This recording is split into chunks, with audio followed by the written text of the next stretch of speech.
न्यायालयाचं काम जवळपास संपलेलं आहे।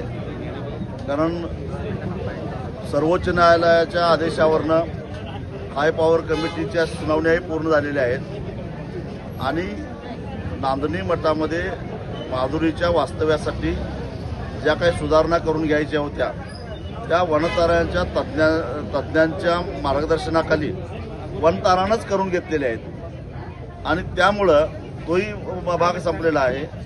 आता फक्त हाय पॉवर कमिटीनं नेमलेली जी काही समिती आहे त्या समितीनं नांदणी मठाला भेट द्यायची आहे आणि ती भेट दिल्यानंतर ज्याच्यामध्ये वनताराचाही एक प्रतिनिधी आहे आणि भेट दिल्यानंतर त्याच्या संदर्भातला अहवाल हाय पॉवर कमिटीकडे द्यायचा आहे।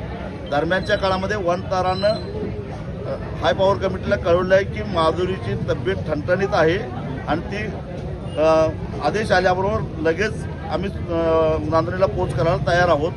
त्यामुळे आता वनताराचा अडथळा नाही, व्यवस्था सगळी झालेली आहे। मग ही समिती येत का नाही,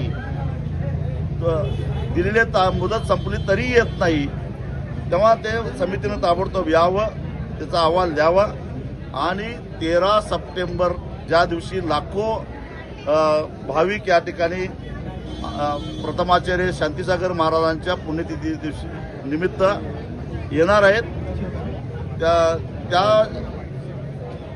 ती नांदणीमध्येच येणार आहेत आणि आजपर्यंत 40 वर्ष माधुरी इथं राहिली आणि एवढ्या मोठ्या कार्यक्रमामध्ये ती नसेल तर आम्हाला ते सहन होणार नाही।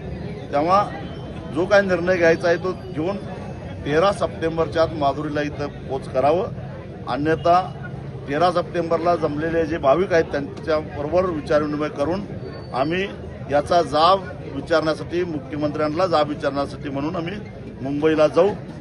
मुख्यमंत्र्यांना विचारल्यानंतर अजून कुठं कुठं जायचं ते त्याचवेळी आम्ही ठरवू, परंतु एकदा मुंबईला गेलो की आम्ही आटपणार नाही आणि फक्त महाराष्ट्रातले नव्हे देशभरातले सगळे माधुरी प्रेमी त्यावेळी आमच्याबरोबर असतात। ऑगस्टला आम्ही प्रत्येक गावामध्ये गाव चावडीवर 1 दिवसाचं धरणं आंदोलन करणार आहोत। म्हणजे एक पहिला टप्पा म्हणून जनजागृती म्हणून किंवा सरकारला जाग आणण्यासाठी म्हणून एक इशारा म्हणून 14 ऑगस्टला 1 दिवस आधी स्वातंत्र्य दिनाच्या 1 दिवस आधी आम्ही धरणं आंदोलन करणार आहोत।